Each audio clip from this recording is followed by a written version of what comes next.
উপরে যান। হ্যাঁ, আমরা কক্সবাজারের দিকে যাচ্ছি। এই যে কক্সবাজার, পেকুয়া এখানে আছে, কক্সবাজার আছে, রাইট। আর এখানে যেখানে টেকনাফ দেখছেন এখানে আপনি সেন্ট মার্টিনস আছে, রাইট। এই তিনটে যদি ট্রায়াঙ্গেলকে আপনি যদি দেখেন, আমেরিকা এখানে কেন ইন্টারেস্টেড ছিল? আমেরিকান এখানে ইন্টারেস্টেড ছিল বিকজ এখান থেকে ম্যাক্সিমাম আপনার যতগুলো আপনার ইয়ে আছে ফিসাইল মেটেরিয়ালগুলো আছে, কক্সবাজার, রাখাইন আছে, টেকনাফ, এখানে আপনার সেন্ট মার্টিন আছে, আর উপরে আপনি যেটা পেকুয়া এখন বলছেন, আগে এটা ছিল বাংলাদেশ নেভাল শিপ শেখ হাসিনা।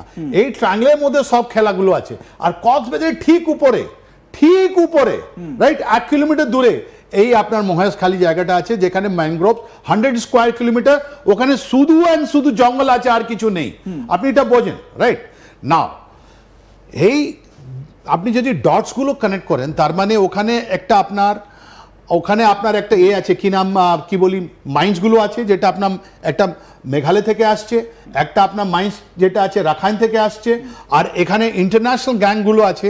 এই যে লোককে যারা অ্যারেস্ট করলো জাপানিজ, উনি বলছেন যে আমি এটা বিক্রি করে যে পয়সা রোজগার করতাম, ওখান থেকে আমি আপনাদেরকে হাতিয়ার কিনতাম, ওয়েপনগুলো, বড় বড় হাতিয়ার কিনতাম, ওটা আমরা রিভলদেরকে শান স্টেট বা অন্য জায়গায় আমরা বিক্রি করতাম। তো একটা ইন্টারন্যাশনাল গ্যাং ওখানে অপারেট করছে, যেটা এই নিউক্লিয়ার মিসাইল নিয়ে, নিউক্লিয়ার ম্যাটেরিয়াল নিয়ে কাজ করছে। That is point 1। নাম্বার 2, আমেরিকার ইন্টারেস্ট হঠাৎ এটা কেন হলো?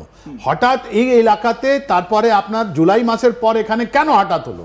আমরা একটু ওই জায়গাটা একটু পয়েন্ট আউট করি, যেই জায়গাটার কথা আপনি বলছেন, এই যে মহেশখালী, পেকুয়া, এই জায়গাটায় আমরা একটু পয়েন্ট আউট করছি। এই হচ্ছে পেকুয়া, এই জায়গাটা একটু আপনি যদি বলেন। আচ্ছা, নাও এখানে আপনার করা হচ্ছে বিকজ আপনার মনে আছে যখন ওরা মাদার অফ অল বম্ব যখন ওরা ইরানে মারলো, রাইট, ওর আগের দিন ওখানে দেখিয়েছিল যে ফার্দো থেকে একটা আপনার গাড়িতে করে সব ফিসাইল মেটেরিয়ালগুলো বের করা হচ্ছে। তাহলে ফার্দোতে আমেরিকা কি পেল? আর এখন যে ইন্টারন্যাশনাল অ্যাটমিক এনার্জি অ্যাসোসিয়েশন আছে, IAEA যেটা আমরা বলি, ওরা বলছে ওখানে তো কোনো রেডিয়েশন নেই। বেশ, আমরা সেই আলোচনায় আসবো, তবে তার আগে একটু এই মহেশখালী নিয়ে। এই যে দেখুন এই জায়গাগুলো, আমরা যেটা আপনাকে কিছুক্ষণ আগেই আমরা দর্শকদেরও বললাম, যে সেখানে যদি একটা মানে মডার্নাইজড একটা নগর ও সেখানে তৈরি করতে হয়, আমরা তাহলে কি দেখবো? যে যেই জায়গার জমিটা খুব ভালো, ভিতটা খুব ভালো, সেই জায়গা দেখব। কিন্তু এমন কেন জায়গা, যে কোনো জলা জায়গা আমরা দেখতে পাচ্ছি বঙ্গোপসাগরের একদম মানে গায়ে লাগোয়া, সেখানে জলা জায়গা, সেখানে এই হচ্ছে গিয়ে এই যে ম্যানগ্রোভ এরিয়া, এই ম্যানগ্রোভ এরিয়া, এইখানে এই জায়গা তো বিপর্যয় সংকুল। এইখানে কিভাবে পসিবল? আমরা খুব লাকি, যখন আমাদের পশ্চিমবঙ্গে কোনো বড় ঝড় আসে, এই ম্যানগ্রোভ সেই ঝড় নিজের দিকে মানে টেনে সেটাকে আমাদেরকে বাঁচিয়ে দেয়। কিন্তু এই জায়গায়, এই জলা জায়গায়, যেখানে যতটুকু মাটি, অনেক ছোট ছোট ছোট ছোট দ্বীপ রয়েছে এইখানে, কিন্তু যেটুকু মাটি রয়েছে, সেই মাটি জায়গাতেও কি এরকমভাবে মডার্নাইজ নগরায়ন করা সম্ভব? মানে আপনার কি মনে হয়? দেখুন, নভেম্বর মাস থেকে বাংলাদেশের মধ্যে একটা ডিফেন্স টেকনোলজি চেঞ্জ হচ্ছে, রাইট। যখন থেকে খলিলুর রহমান অ্যাপয়েন্ট হয়েছেন, এটা চাইনিজ সেন্ট্রিক, যেটা 73% ওদের যে ডিফেন্স ইকুইপমেন্ট ছিল চায়না থেকে হতো, ওদের ট্রেনিং হতো, সব কিছু হতো।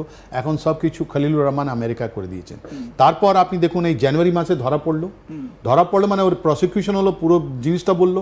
তারপরে আগস্ট মাসে ওখানে প্রথমবার আমরা দেখছি যে ওখানে একটা রেডিয়েশন লিক হলো। আর এই যে ইসরায়েল ইরানের যুদ্ধে, এই যে ফার্ডোতেও যে 300 কেজি ইউরেনিয়াম কোথায় গেল কেউ জানে না। আপনি তো একটা করেছিলেন কি বকা বানানো হয়েছে, তাহলে ম্যাটেরিয়ালগুলো কোথায় আছে? এই ম্যানগ্রোভেতে যে মাটিগুলো খুব মানে ওরকম শক্ত নয়, রাইট, এর মধ্যে একটা বাংকার, একটা কংক্রিট জিনিস। আমি সেটাই বলছি, এর মধ্যে কি সেই যদি নিউক্লিয়ার বাংকার তৈরি করতে হয় এখানে, সেটা কি করা সম্ভব? অ্যাবসলিউটলি, এই জন্যই তো এটা এটা সিলেক্ট করা হয়েছে। কেন যে যদি ওদের কিছু কোনো জায়গায় রাখা দরকার ছিল, তাহলে ওটা পেকুয়াতে যেত, যেখানে ওদের সাবমারিন বেসগুলো আছে। কিন্তু এই ম্যানগ্রোভে কেন সিলেক্ট করা হয়েছে? Because of the temperature, number 1। Number 2, it is easy to conceal. আপনি 300 কেজি ইউরেনিয়াম আপনি কেন, যে আপনি দেখুন, আপনি প্রথমে বলেছিলেন ইজিপশিয়ান এয়ারফোর্স, এই জায়গা থেকে এই ইজিপশিয়ান এয়ার ক্রাফট, সেটা কেন চট্টগ্রামে এলো? এবং আপনাদের মনে থাকবে 12 মে অপারেশন সিন্দুর হওয়ার পর এই রকমই একটা রহস্যময় ইজিপশিয়ান এয়ারক্রাফট পাকিস্তানেও গিয়েছিল। কেন এসেছে চট্টগ্রামে সেই ইজিপশিয়ান এয়ারক্রাফট, আমরা সেই নিয়ে আলোচনা করব পরের আলোচনায়।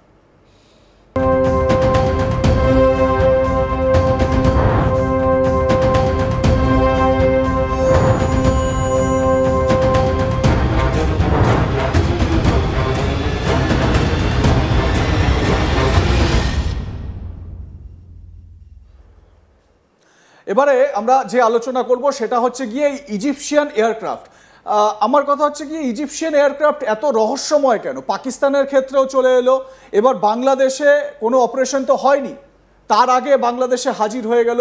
কি রয়েছে ইজিপশিয়ান এয়ারক্রাফটে? এর মধ্যেই লুকিয়ে আছে আপনার ওখানে নিউক্লিয়ার জিনিসটা রাখা, ডিসপোজ অফ করা, না ওখান থেকে সরানো। একটা লিক হয়েছে ওখানে, একটা নিউক্লিয়ার জিনিস লিক হয়েছে, তাই জন্য বোরন এটা বলছি। এরা যখন 12 মে 2025-এ যখন ওদের নূর খান বেস বা সারগোডাতে অ্যাটাক হয়েছিল, ওদের যে নিউক্লিয়ার জিনিসটা ভাঙা হয়েছিল, ওই সময় ইজিপশিয়ান প্লেন এসেছিল আপনার পাকিস্তানে, রাইট? একটা রেডিয়েশন হাওয়াই জাহাজ গিয়ে ঘুরে দেখলো, তারপর ওখানে এসে বোরন জিনিসটা দিল ওটা কুল ডাউন করার জন্য। এখানে কি কুলিং ডাউন চলছে? এখানে আপনি যে মহেশখালী আইল্যান্ডটা দেখাচ্ছেন, এর উপরে আপনার বিএনএস শেখ হাসিনা, আর এইটা তো আপনি দেখাচ্ছেন, এইটাই তো আপনার কক্সবাজার। আমি কক্সবাজারটাই যাচ্ছি, এই যে কক্সবাজার, কারেক্ট, এই তো কক্সবাজার। আর ঠিক এর উপরে আপনার আছে মহেশখালী, এত কাছাকাছি জিনিস, তার মানে যে কোনো জিনিস এটা ল্যান্ড করবে এখানে, যে কোনো জিনিস আপনার ল্যান্ড করবে রাত্রিবেলা, দিনের বেলা। ওদের কাছে তো একটা সুপার হারকিউলিস কতটা কাছে সেটাও আমরা দেখাচ্ছি।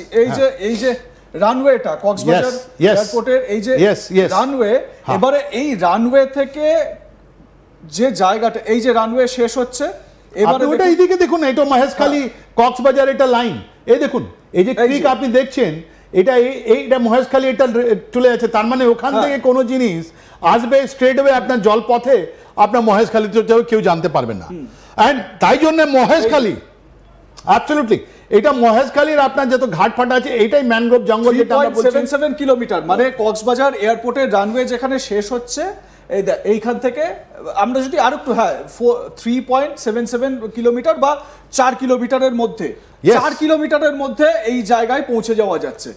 তাহলে নিশ্চিতভাবে ওই ইজিপশিয়ান এয়ারক্রাফটে এমন কিছু এসেছে যেটা মহেশখালী, যেটা আমরা আগের পর্বে আলোচনা করলাম, মহেশখালীতে নিউক্লিয়ার অস্ত্র রাখার বা নিউক্লিয়ার মেটেরিয়াল রাখার জন্য যেগুলো দরকার, নিশ্চিতভাবে সেরকমই কিছু এসেছে কি? অ্যাবসলিউটলি, এটা ইন্ডিকেটর পাচ্ছি আমরা যে ওখানে একটা নিউক্লিয়ার ম্যাটেরিয়াল নিয়ে, যেটা ওয়েপন সিস্টেম বা ওতে যেটা ইস্তেমাল হবে, আইদার এটা ইরান থেকে এসছে বা অন্য কোনো জায়গাতে ওখানে লিক হয়েছে। তাই জন্য আপনি দেখুন, এত কাছাকাছি আপনি দেখছেন, 4 কিলোমিটার মধ্যে ওরা ওই জায়গাকে ইভ্যাকুয়েট করা দেওয়া হচ্ছে। তারপরে এই যে ম্যানগ্রোভ যেটা আছে, আজকে তো আপনি সেন্ট মার্টিনে তো কথা তো বলছেন না, কেন আজকে কথা বলছেন না? আপনি সেন্ট মার্টিনের কথা বলতে পারতেন, কিন্তু এখান থেকে লোক মহেশখালীতে গিয়ে বলছে তোমরা এটা ছেড়ে দাও। তারপর এই যে জায়গা আছে, ওর মধ্যে যে ম্যানগ্রোভের ভেতরে আপনার